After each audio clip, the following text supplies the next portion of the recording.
Hello everybody, welcome back to Pokemon Sword, but we only can use grass-type Pokemons. Once again, this is a hardcore Nuzlocke, so we are not going to be using items between battle. We are only going to be using grass Pokemon. We can only catch one per route as long as it is also a grass Pokemon. We must name the Pokemon. I have a fun little thing what we're going to do to name the Pokemon between these episodes and everything. And once again, we are not following the over-leveling clause at this current moment, or I guess we are at the current moment, but we are not going to in the future more than likely. But let's go on, jump right into it and enjoy today's episode. And we're back in the series. We are struggling here. We just lost all of our Pokemon except for Applin to Kabu, the fire type trainer, and that was very disheartening. This hurts so much to watch this go down, but don't worry, we will rebuild. There are more Pokemon that we can actually get in this playthrough, believe it or not. Now, albeit they are very weak compared to what we had here, I still haven't seen any comments about if we should do anything different as far as this playthrough, maybe go through a second time and change some rules up as far as the over-leveling. I don't know. We'll see how that goes in our next wall that we're going to end up hitting, which is not going to be this episode, not next episode, but probably very, very soon. But at this time, we do have Applin. You just saw we put all the Pokemon that we lost into our bank next to Pumpkaboo. We gave Applin a Shell Bell to hopefully keep him alive, and we're going to continue on. Outside of the gym area, Hop just kind of meets us. We run out. We're going to head over to Hammerlock, the next town. But before we can do that, we go to leave, and Kabu comes to rub more salt in my wounds. I love him. He's great. Man, did he really hurt us.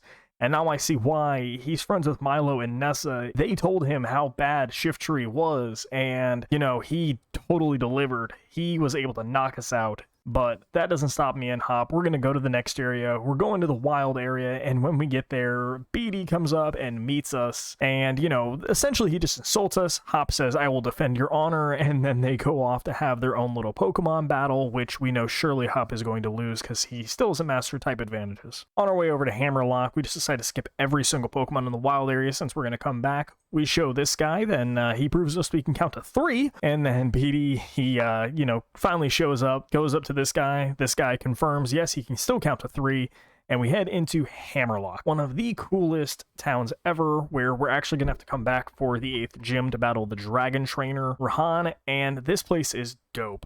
It is straight up castle. It is medieval times if you've ever been there. It is just so dope. It is beautiful. The dragon statue is amazing. It actually reminds me of a lot of statues I have around the house. Just super, super cool. Inside of there, though, we see BD talking to Oleana and Chairman Rose, and they just kind of have their own little chat going on, and Chairman Rose actually notices us here, invites us to come in to the gym stadium here and have a conversation, but we have different plans in mind here. We're going to go to the other side, talk to this kid to give him our Applin, essentially almost invalidating this playthrough in a way, I guess.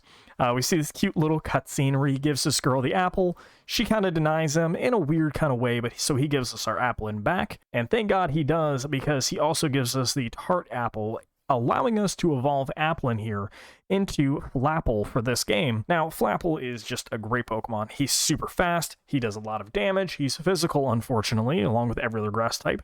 But he is a dragon type, meaning that normal or fire moves are actually neutral to us, so they will not knock us out. The next Pokemon in our playthrough we're going to run into here is Snover, who is an ice grass type, super, super weak to fire. However, his evolved form, Abomasnow, is going to be very strong, still physical, funny enough.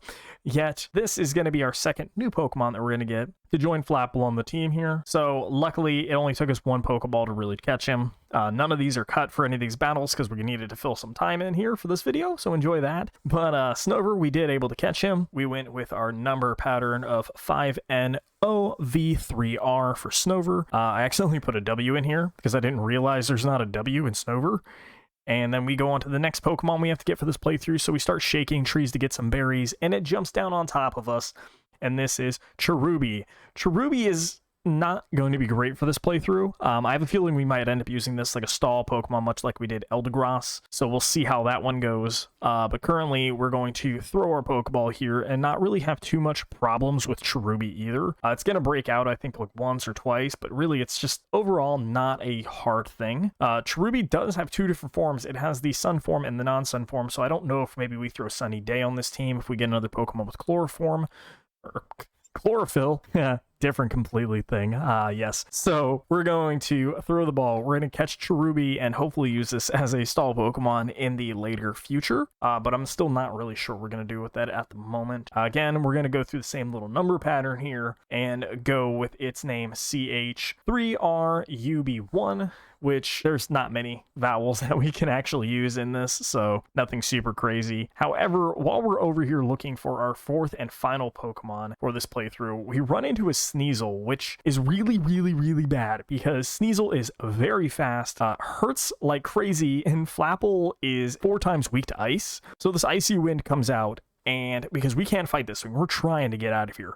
So we dodge the Icy Wind. That's great. We can't run, and the Icy Wind hits us, and I think this is it. We're done. Flapple's gone, and happily he lives on 15. And the reason this is even scarier is we do not have the availability to switch in here. So we just have to hope and pray, and luckily we're able to get out on that second one. You can see me pause here because I had a mini heart attack, but that's not going to stop us. We're going to go one more time, and we are going to find our last grass Pokemon that I believe we can even get in this playthrough, which is Ferroseed. Now, Ferroseed, on the other hand, is a great Pokemon. He's super tanky. He's incredibly strong. He's very like, yeah, I mean, the fact that he's tanky and he's strong is great, but he has the ability to gain so much health. He's super slow, so you can throw like a gyro ball on him, and that's essentially what we did in competitive play with him as well. He's just very good. Now, unfortunately, we have 2 Pokemon severely weak to fire, which is both Ferroseed and Snover being 4 times weak to it. So we're going to have to figure something out there. I really don't know. Again, we might use Cherubi for some kind of stall, possibly. We might have to use Flapple to just outburst the amount of damage that we can possibly do, because he does get some really good dragon moves. Until then, we really don't know what we're going to do here. So I'm assuming Ferroseed is going to be great. The only problem is I believe he evolves at like level 40. He evolves in like the later levels, and the next gym area, actually the next 2 gym areas, which is going to be very weird. We might have to give up our over-leveling clause for these next 2 gyms and skip that. So we'll do like the next one at level cap, which is going to be 36. But the one after that, we might have to disregard that one's level cap and go towards the next level cap over, because the next 2 gyms have the exact same level cap of 36, and that is going to be detrimental to this team and just to these Pokemon, because Ferroseed, we're going to need him. He's going to need to be tanky, and if we're not careful, we will lose this entire playthrough, which is still very likely, because keep in mind, Leon has Cinderace and Charizard. I would like to thank everybody for watching today's episode. Please make sure you like the video. If you like the video, drop a comment down below about what you would like to see in the next series, or how you guys are liking this video. Subscribe to the channel so you know when we are posting new videos. If you hit the little bell icon next to that, you'll get notified whenever we get to post videos. Also, check down in the info description. We have all of my social links, how you guys can get a hold of me if you have requests, or pretty much just any little loose ends you could possibly think about. And once again, if you guys like the video, go ahead, press that like button, and make sure you subscribe to the channel for more. Until then, I'll see you guys next time.